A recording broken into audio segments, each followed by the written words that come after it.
For this demo, we will be making a pencil. And in doing this, we will be experimenting a bit with Booleans and also making our first procedural materials. Before you get into this, you want to go into your preferences. Move myself down there. You want to go to add-ons and make sure you have two add-ons enabled. One of them is called Bool Tool, and the other one is called Node Wrangler.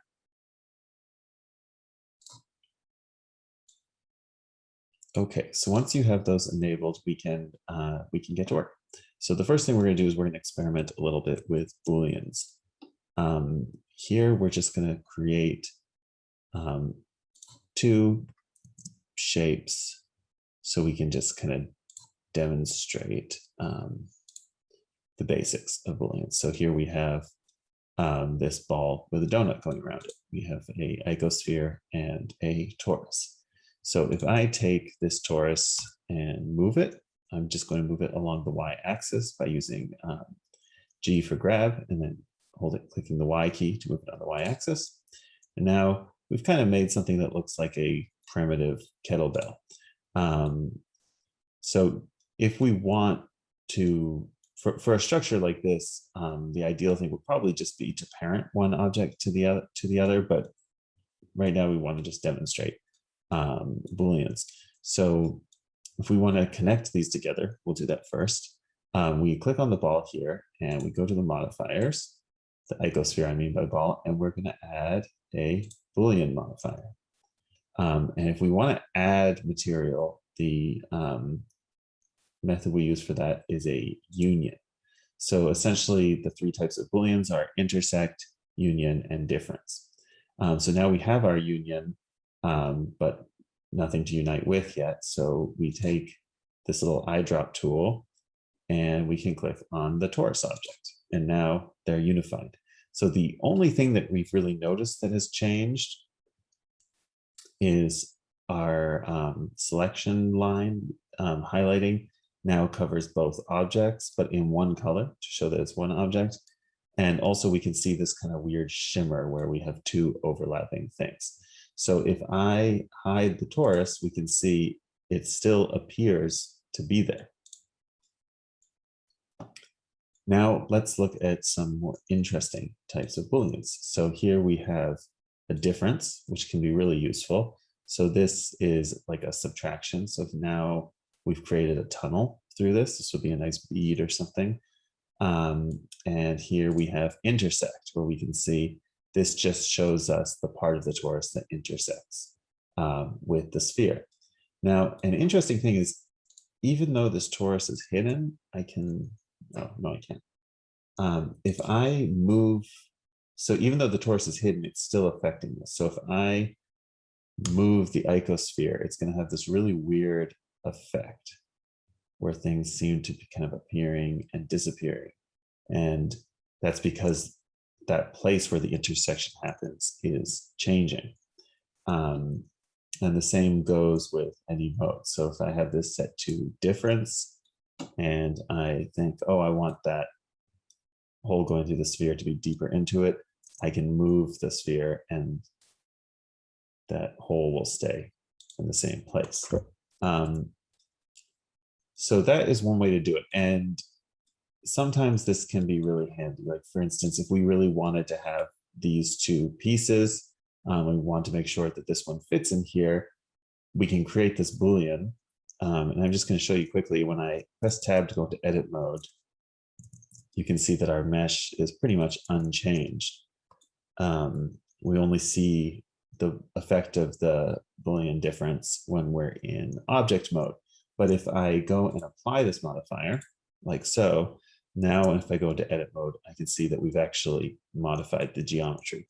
So if, for instance, I wanted to 3D print this structure in one object so it could move around a little bit, I would be almost there. I guess technically they don't. They would still be touching each other, so it wouldn't really work as a 3D print. But if I were to just shrink this ring along its normals a little bit now, and go back to object mode, turn off X-ray, you can see we have this structure where the ring goes through the ball. And if you were doing this to 3D print it online with like laser sintering or something like that, you could just print this as one object and it would come out and be mobile. So let's backtrack a little bit.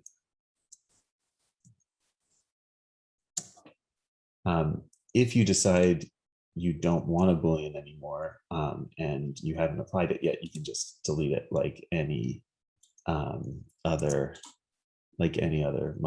modifier. So you can see now we can move the ring or we can move the ball. One thing that can be a little tricky with Booleans, so I'm going to actually quickly put this one back to demonstrate, is if our goal is just to make a hole here, we can hide this,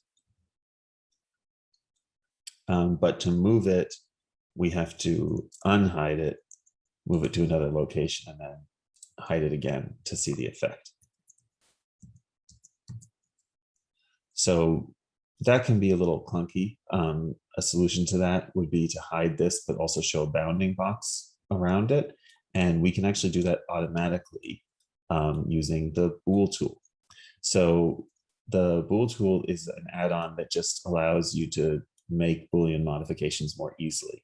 So for instance, if this object was a kettlebell that you wanted to 3D print and you were done, this is the design, you could simply highlight the two objects. It doesn't matter. Well, it does matter. We'll highlight the ring first and then the ball and press Control-Shift-B for Bool Tool. And if you're on a Mac, it's still Control-Shift-B, not Command. And we could just pick this auto Boolean called Union. And now you can see these objects are completely united. So this would not cause any errors to 3D print because we just have one manifold object. If you're just making a render, there really isn't a disadvantage to having these be two objects. Now, unless you want to make it hollow or something like that, in which case connecting them would be a good idea. So you can do the same thing with auto Boolean. So I can click the ring and then the ball. So the ball is the active, so that's the object that has the modifier on it. And I can press Control-Shift-B again and do auto Boolean and difference this time. And you can see it's punched a hole. There's no modifiers here. It's applied the modifier and it's gotten rid of the ring. And we can do the same with intersect, but you don't need to see that. What can be really helpful with the Bool Tool is I can select these two and I can press Control-Shift-B again for Bool Tool. And this time I'm going to do a brush Boolean. I'm going to do difference. And now you can see the modifier is still here on the right side of the screen. But our torus, which also still exists in the scene collection, is set not to render. So the little camera is X'd out. If you don't see the little cameras there, you can toggle those on right up here with that little funnel. But it's been replaced with a bounding box, which is really great because I can now move this torus around and see what it looks like to have this subtraction in different places on our object.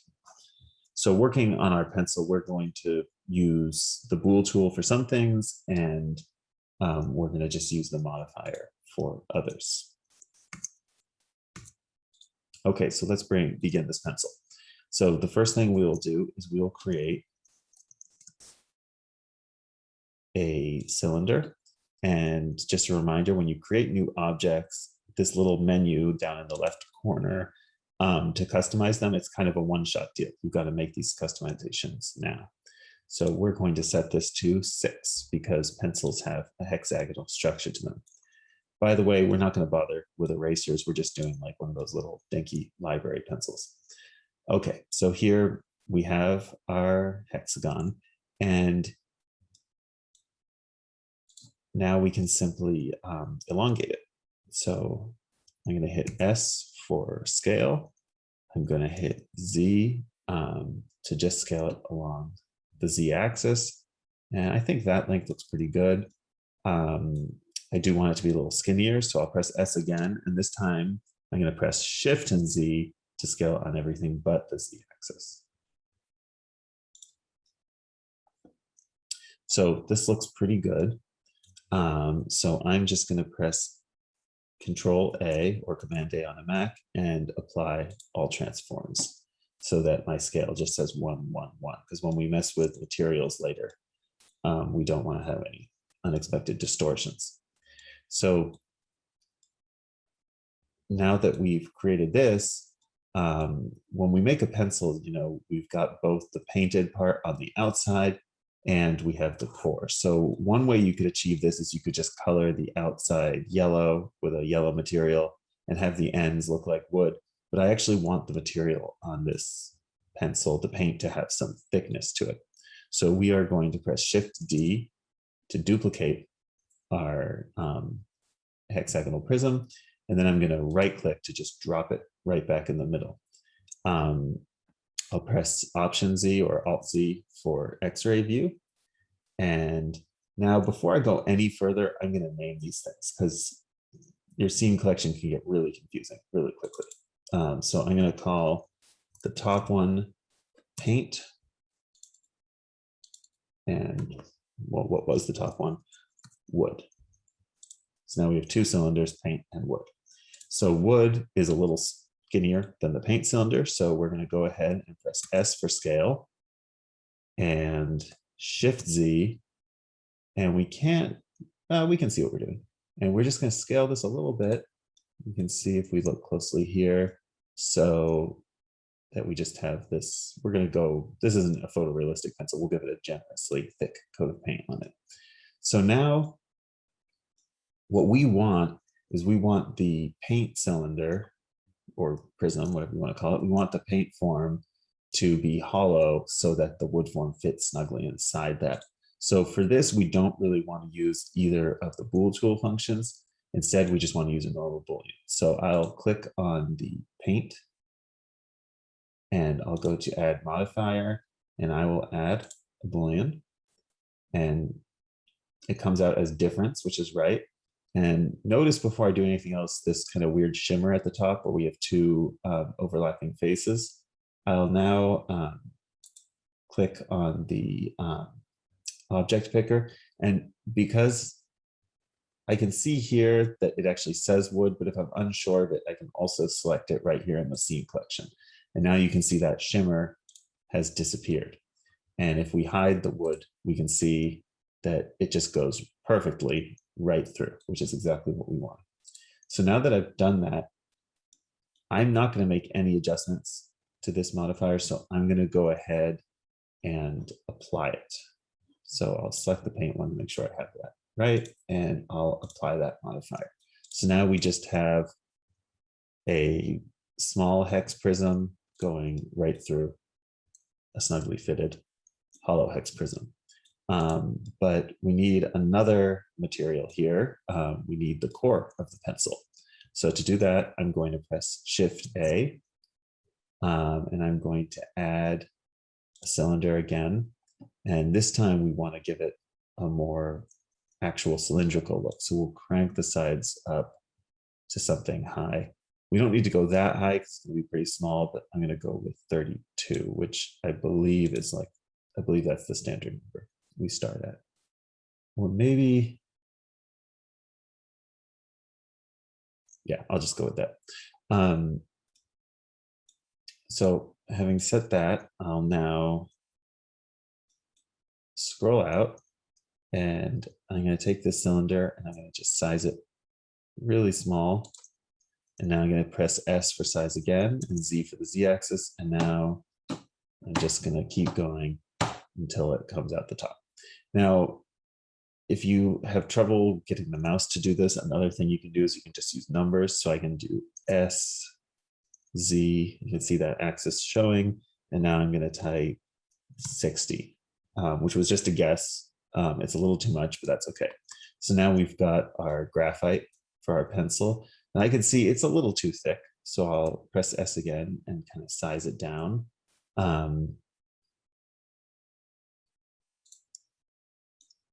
And that looks great.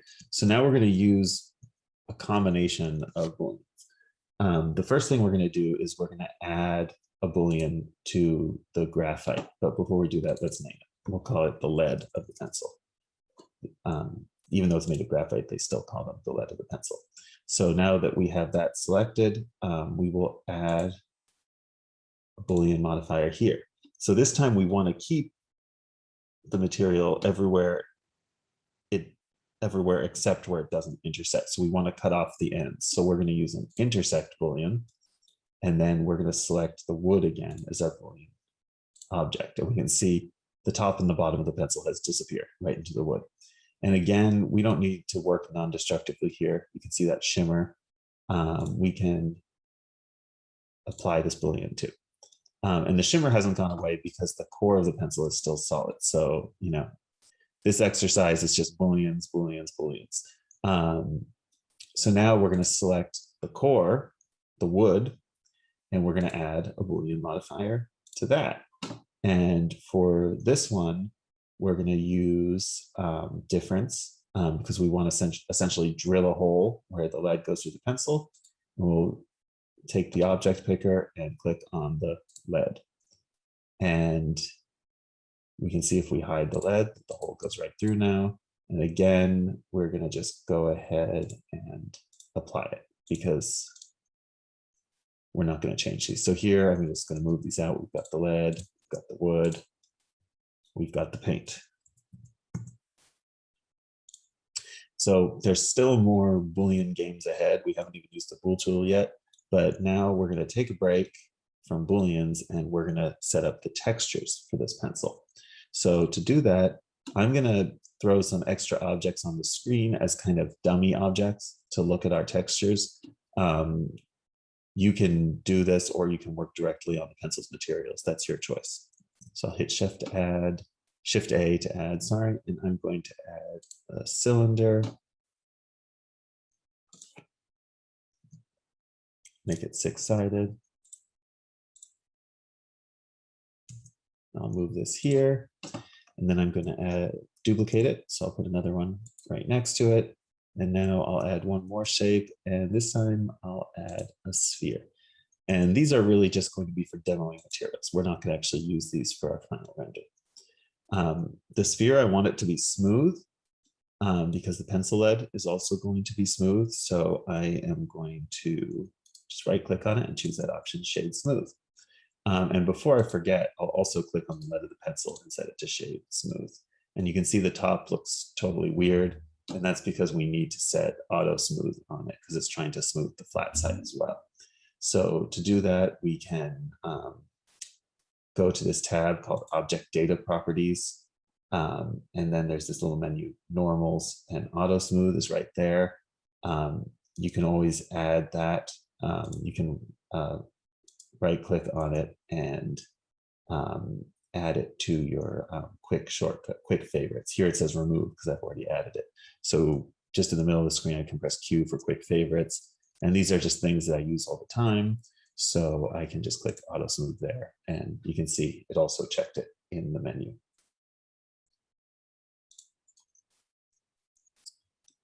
Okay, so now we are going to make some custom materials. So in the past, we've created materials simply using the material tab here. So you can see if I create a new material on this sphere here, we've got all sorts of settings. I'll go to material view, and you can press Z to switch between these types of shading views. I can switch between wireframe, rendered, which looks kind of weird now because I don't have any lights on, and material preview.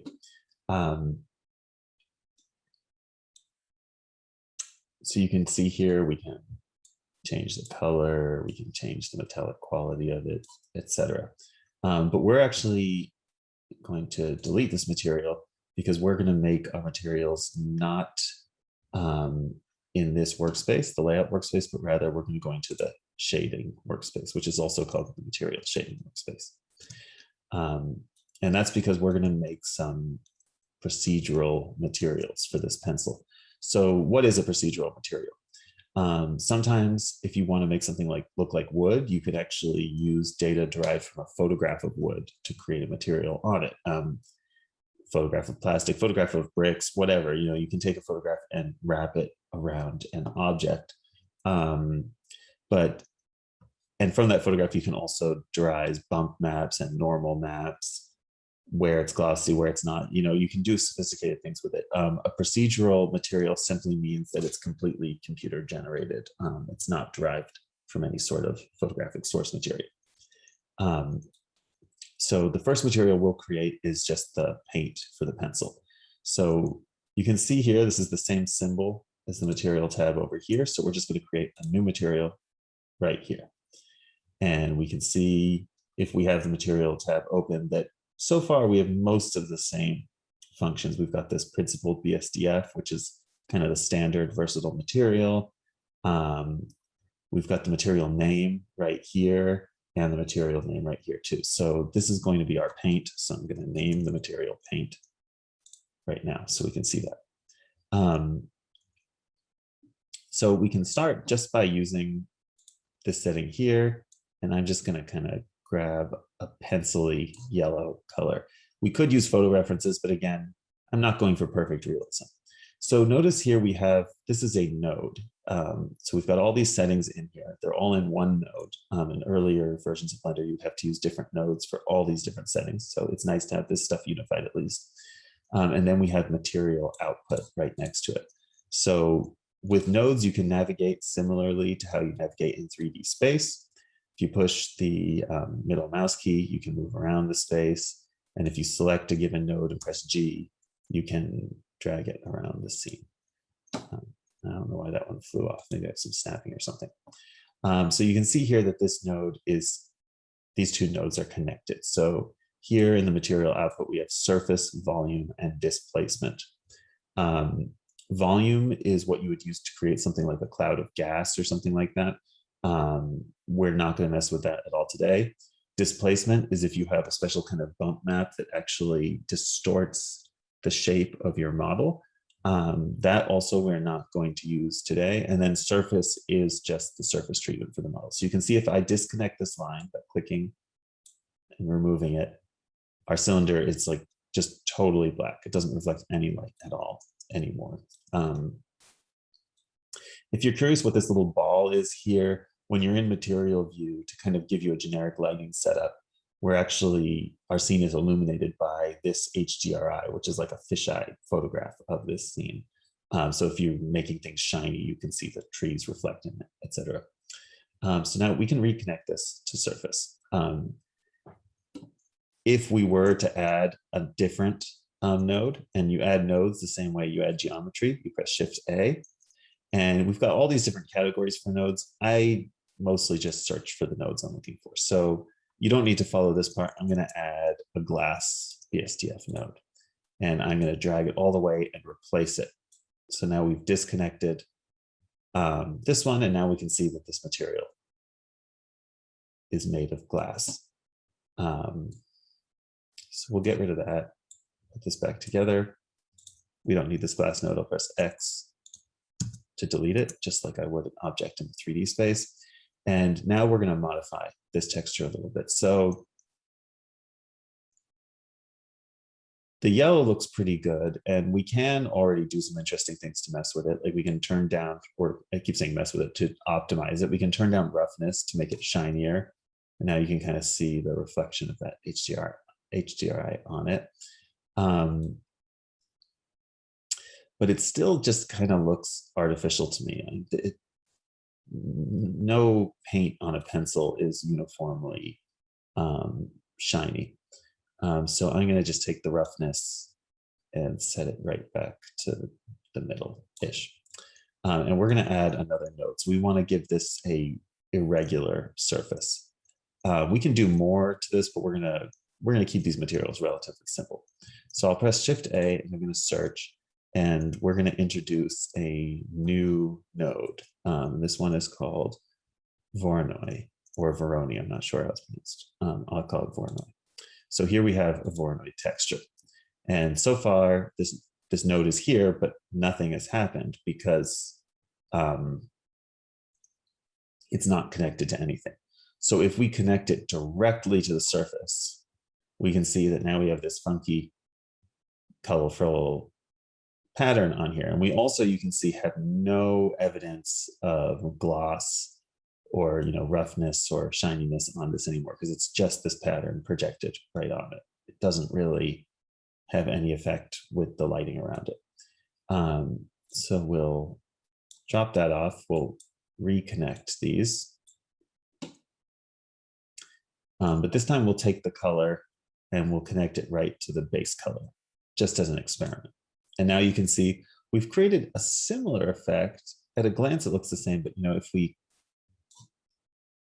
crank down the gloss, you can see that this does actually have, or crank up the gloss, crank down the roughness, you can see that it does actually have a surface to it now. Obviously, this isn't the look we're going for. So this Voronoi texture, we've got a lot of different settings. We can go with the Euclidean, Manhattan, Chebyshev, Manowski, and all of these are kind of different forms of randomizing what would otherwise be a grid. So you can see it throws down this grid of random colors, and then it kind of distorts the edges to make one of these patterns. So for what we're doing, we could use an image of an uneven pattern, and that would actually look really good. You could take a piece of glass and just like smudge it up and scan it and use that as an image to affect your paint. But the nice thing about procedural materials is they are vector-based, so they don't have, it doesn't matter how big or small your image is. So here we have some other settings. We can change it to the function 2 setting, where things overlap a little bit, or we can set it to smooth, where these forms get like a little more cloudy. You can see here we can also shift the scale to change the scale of this pattern. We are probably going to go with the smooth setting, but for now, I'm going to switch it back to F1 so we can see clearly what we're doing. So what I want to do is, instead of plugging this directly into color, I want to plug it directly into roughness. But before that, we need to change this to black and white. And to do that, we'll press Shift A to create another node. We'll search, and the node we want to create is called color ramp.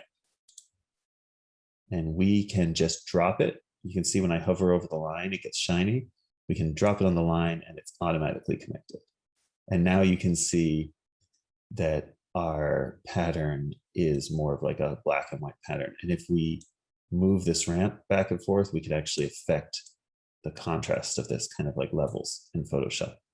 So with a color ramp, we can do other things with it too. Like I can change this black value to actually be red, or I could even add an additional value. And you can see with like a little more tweaking, we could make a nice little camouflage pattern or something like that here. But for now, we just want this to be black and white, and we want to be able to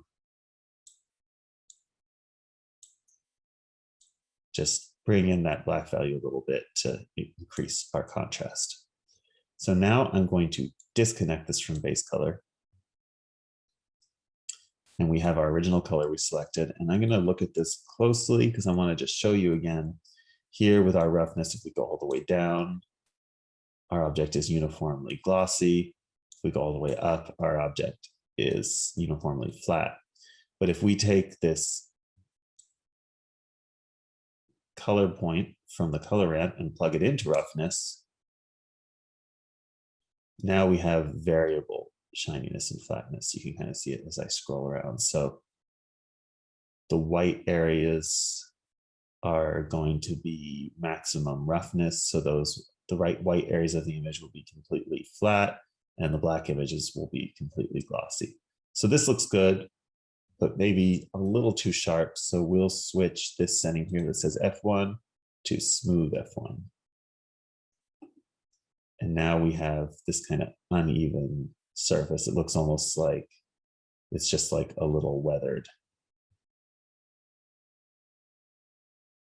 And I'm going to hold it at an angle where we can see it a little more, and you can continue to tweak it, which is the nice thing about procedural materials. I can change the randomness. I can change the scale. Do whatever we want to tweak this material. So for now, we're done with this. So we're going to move on to our next material, which is going to be wood. So again, we're not going for 100% photorealism, just to kind of get the feel. So on this object here, I'm going to add a new material again. I'm going to call it wood right away.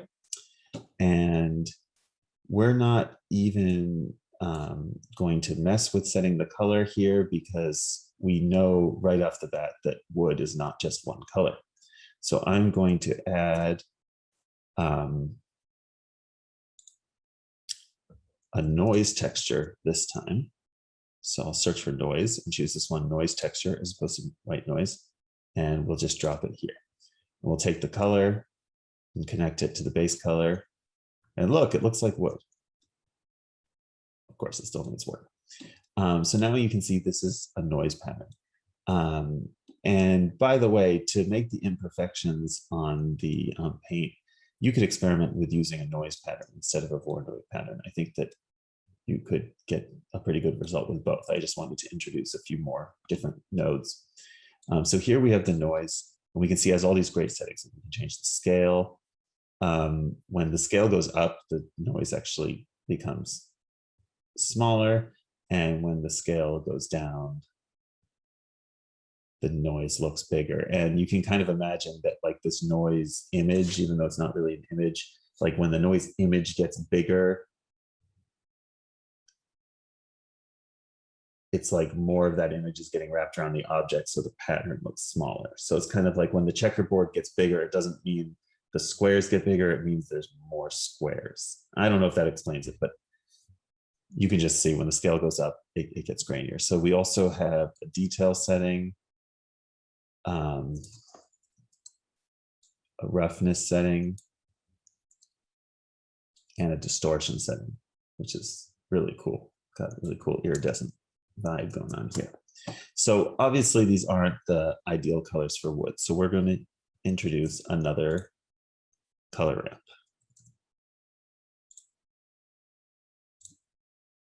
And now we've turned our image black and white. And we're going to need, well, we'll just introduce it again later. So wood isn't black and white. It's got a range of colors to it. So what I'm going to do is I'm going to give this wood 3 colors. So I've set a middle point, and I'm going to click on the color setting here. And I'm going to kind of bend this around. And again,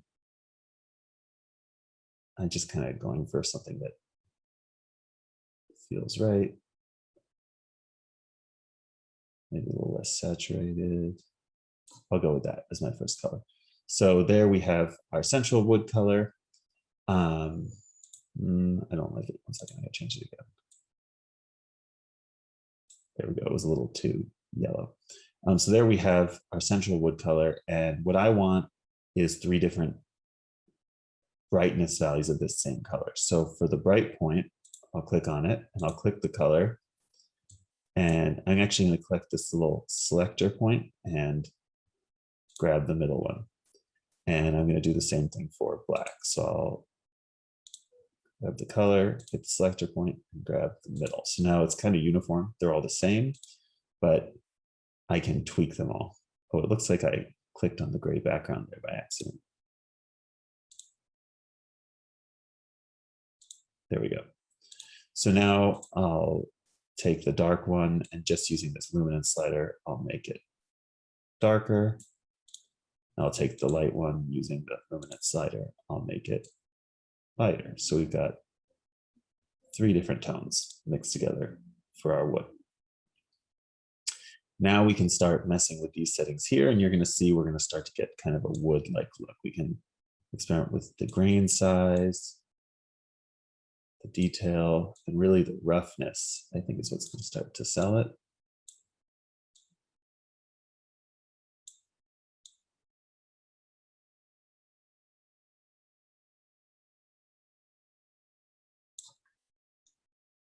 So we're starting to get like kind of a nice graininess, but wood, you know, it has, I shouldn't have used the word graininess. We kind of have a nice noisy pattern here, but wood should have a grain to it. So a nice function of the node wrangler is you can click on any node and press Control, whoops, you can press Control T and add a mapping and texture coordinate node to that node. And you can see it blanked out for a second, but now it's loaded. So these determine how the material is applied to the object. And right now it's following what's called generated, which means it's kind of like it figures it out. So we could also go to object by connecting object to the vector. So now the material gets mapped just based on the form of the object. And this should look pretty much the same. But what we want to use for this is we're going to switch it to UV as the vector. So you may remember from working with UV editing before that the UV is this set of shapes here that is like the material unfolded. So now that we've set that, I'm going to go in a little bit. And I'm going to mess with the scale. And I don't remember which axis looks best, so I'm going to try both. So I'm going to mess with the Y. I don't like that. It was the X. And you can see as I slide that, it's distorting our material, and it's really starting to look more like a wood material. Now we could tweak it more to change the way the grain is affected here. I could try object as a setting to see if that changes it. Not really. Yeah, forget that. Stick with UV. But it's not going to be of consequence for this specific design. This should be good enough. And you know, this isn't the best wood texture in the world, but it's a relatively simple procedural wood to make.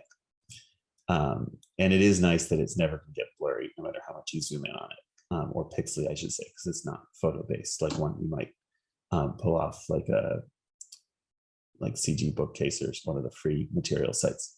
So this looks pretty good, but the problem is that the light is not interacting with this grain at all. It's just kind of like a photo of wood, and I want it to have a little bit of grain to it. I mentioned we're not going to use displacement, so we're not going to actually alter the shape of our geometry, but we can still get what I think of as like cheap texture. So the first thing I'm going to do is I'm going to add another color ramp. And the reason is that for the next operation, I want this same pattern, but in black and white. So I can connect this color to the factor on the color ramp, and you can see it's split into both. So this just means that the noise texture is affecting this node here, but this node isn't connecting to anything. So we could connect it directly to the surface, which disconnects everything else. And now we have kind of a black and white wood pattern. And while I'm looking at that, I'm going to crank up the contrast on it just a little bit, give it a little more intensity to it. So we will disconnect that again and put our main material back on the surface. So we've got a color ramp, which has turned this node black and white. I'm going to go ahead and move these two to the side so we have space to fit all this stuff in. And now we're going to add one more node, which is called a bump node. And this converts that black and white image into 3D information, into height information. So we're going to take this color from the black and white image and connect it to height. Still, we don't see anything happening yet, which is fine. When we do connect this node, the effect is going to be a bit extreme. We're going to connect this mode to the normal function on Principal BSDF on our main material node. It drives me kind of crazy in 3D modeling that the word normal is used to cover such a wide range of things.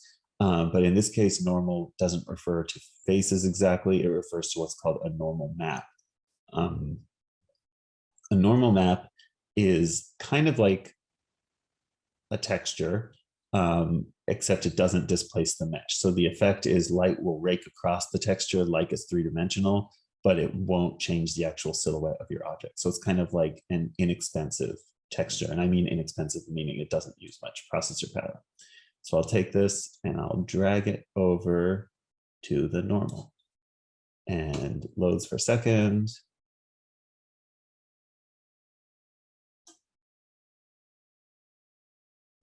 Now we can see we've got this intense grainy texture on our wood, and the light really catches it differently as we move it around. But the silhouette of our object is still the same.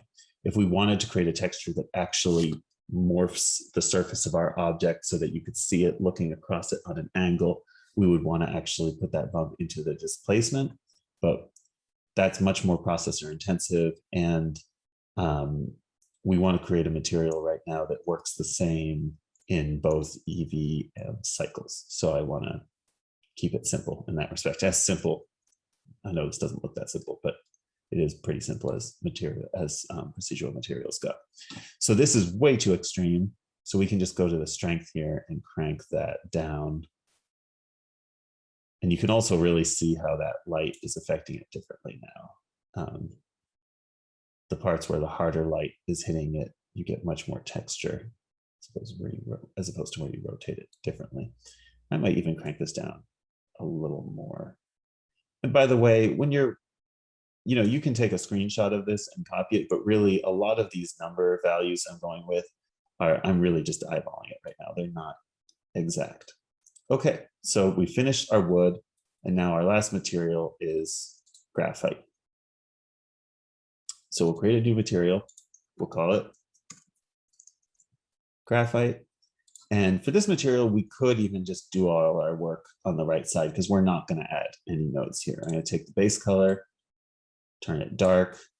I'm going to take the metallic slider, turn it all the way up because I think graphite has kind of a metallic quality to it. And then the roughness, we'll just take it down. That's too shiny. This is where that HDRI image is useful because it can show you really how glossy your scene is. So we'll put the roughness back up a little bit. And I don't know, I think that's about what you would see with a shiny graphite ball. I guess you can always polish it more, but that looks good. So now we've got our three materials. And we can go back to working on our pencil. So we're going to go back to layout mode, but we'll stay with material preview on. So I'm going to go ahead and click the graphite. And in the material tab, I don't have to create a new material. I can just click on this ball that scrolls down and choose graphite. I'll click on the wood and choose wood. And I'll click on the paint and choose paint. So now we've got the three layers of our pencil put together. I may have kind of overdone it with the gloss factor on this material. I'm going to hold it at an angle where I can really see it. And it doesn't matter which one I've selected because it's still the same material. I'm going to go to shading. Let's change my view. And I'm going to hold it where I can really see the gloss factor. And I'm going to take this slider and pull it back a little bit because, it should be shinier and more matte in some places, but I'll even pull this one in. It doesn't need to be completely matte or mirror finish anywhere. So we'll go with that. Okay, back to layout. Now we're going to sharpen this pencil in a moment, but before we do that, I want to soften these edges of the paint layer a little bit. So I'm going to go to tab for edit mode. This might be the first time we've actually used edit mode. I'm going to switch to solid view because these materials are distracting. I want X-ray mode to actually be off. And I'm just going to go around and press number 2 to select edges. I'm just going to go around and select these edges. There might be a quicker way to do it, but it's only 6. So I'm just going to grab them all. Okay, so I've got those edges, and I want to look at the pencil at an angle where I can see the inside a little bit. And now I'm just going to press Control B or Command B and just bevel those edges in. Not like that, just a little bit, just add a little bevel to them. Maybe even add like a little bit of, I can scroll up to add more edges to the bevel. I think 2 kind of covers it. 3, 2 should be fine. Just so the pencil doesn't have such a sharp edge. And we'll go back into object mode and go back into material view. And this is probably fine, but if we want to get pickier, we can go to the paint layer of the pencil and shade smooth, and then turn on auto smooth. So you really just have like those curved finish on the edges. All right, so now with a Boolean operation, we can sharpen this pencil and then this madness will be over. We don't really need any of these objects anymore. Over here, they were just to model our materials. So I'm going to select all of those and press X and delete them. And just, this may be obvious, but if you were making something like this, you don't need to make demo objects for your materials. That's obviously just for demonstration purposes. All right, so we've got our pencil here. Look in render view for a minute, turn on the light. It's looking pretty good. I'll go back to material view. And we're going to create sort of a sharpener. So we're going to start by creating a cone. And I'll just hit G to move it and Z to move it up on the Z axis. And hey, we're done. No, just joking. So this looks like a little, I don't know, too stubby. I guess we're making more of a library pencil. Maybe it's appropriate, but this will be a well-sharpened library pencil. So I'm going to press S for size, Shift Z. So we're making our cone narrower. And we can see the pencil poking through it, and that's good. We like that. That means that it's really gonna do its thing. So I'm gonna press G to move it again and Z to move it up. And again, this is to taste, but I'm gonna go with this setting. So now we're going to go into edit mode, and we're going to modify this cone. So the first thing I'm gonna do is I'm gonna press 3 to select faces. I'm gonna select the bottom of the cone. Now I'm going to press X and delete, not vertices, not edges, just delete faces. And now we have a little hollow cone. I will now press the number 2. So I'm selecting edges. I'll hold down Option or Alt, depending if you're on Windows or Mac, and click that edge. And you can see it's now clicked all the way around the edge. So what we want to create right now is sort of like a cylinder with a cone-shaped hole in it. So now I'll press E for extrude, and this is going all over the place. And I'll press S for size, so it's just going to extrude out. And it doesn't really matter how far we go. We'll just make it look like a nice pointy hat, nice witch's hat. So now that we've done that, we can press E to extrude again.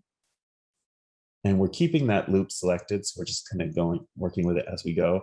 And I'm going to press Z, so we're just extruding up. And I'll turn on X-ray mode so we can see this. Depending on how far down you want to be able to sharpen your pencil, you'll see what I mean in a moment. You can make this taller or shorter. So this is already fine, but just for fun, I'm going to make it a little bit taller so that I can sharpen this into a little stubby short pencil if I want to. And if that's not clear why yet, you'll see in a moment. And now I'll press just the letter F, which will close the top. So when doing Boolean operations, and yes, I am still in edit mode right now. When doing Boolean operations, it's important that your mesh that you're using has the faces oriented correctly. So we'll go to the viewport overlays right up here, and we are going to turn on face orientation. And we can see our pencil is blue, mostly blue. What are those edges on there? I don't know. We can see our pencil is blue, but our pencil sharpener, I'm calling it, is red, which means it's completely inside out, which makes sense because that's how we made it. We chopped off the bottom and we stretched it out from the inside. So this is an inside out shape. We can fix this very easily. I'll press A to select all the faces. I'm going to press spacebar for search. And I want to flip those faces. So I'll type flip. And there we have mesh, flip normals. You could also press Alt N, but I don't mind searching for it. Flip normals. And now this looks good. I'm going to turn off X-ray mode so we have a clearer look. If you have some weird situation where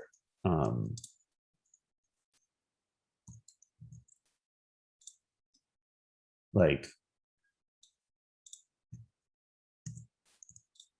a couple of your faces don't match, what you can do is you can select all and you can search again and type recalculate and choose this option, recalculate outside, and that will fix those errors for you. But if you're following along here, you shouldn't have those errors. So now I will leave edit mode. Looking at my scale settings, I can see these numbers aren't all 1. So I'll press Control or Command A and just apply all transforms, just so that we don't have any weird surprises there. I'm going to turn off this face orientation business because I want to see my actual materials. And we'll scroll on a little bit. And now we don't need to give this a material or anything. We're going to select the sharpener first. I'll call it a sharpener. We'll select our sharpener first and our pencil second. I selected the paint, which is fine. And now I'm going to press Control Shift B for Bool Tool. We're going to go with brush Boolean difference. And our sharpener disappeared, but otherwise that was anticlimactic. Nothing happened, but that's okay. We're going to get a few things ready and then the good stuff is coming. So I will click on the wood part of the pencil and click on modifiers. And I can see now that if I click on the paint, we've got a modifier, but nowhere else. So if I bring this object down right now, it's kind of stripping the paint off our pencil, which is cool, but that's not what we want. So I'll click on the wood. You can see here I'm on the wood, and I'll add a Boolean modifier, and I'll set the object. I scroll down to it too. Now I'll set the object to the sharpener. And then I'll click on the lead of the pencil, add a Boolean modifier, and select the object again to the sharpener. So all of these should be different Booleans that are created here. The paint one was auto-generated by the Bool tool. So here we can see the graphite looks good. The pencil looks, the wood looks good. The paint looks good too. So now that all those are set up, we can zoom in a little bit. We can select our sharpener, press G for move, Z for the Z axis. And as we bring it down, you can see we get a nice sharp pencil. And because I made mine too tall for fun, I can just keep going and get a whittled down pencil. But you see when we get to the end, it comes back. Pencils don't really do that, but whatever, that's cool. So I'll go back up a little bit. And there we go. We have shaved our pencil. And you know, the grain on the top on its own looked weird, but this actually looks quite good to my eye.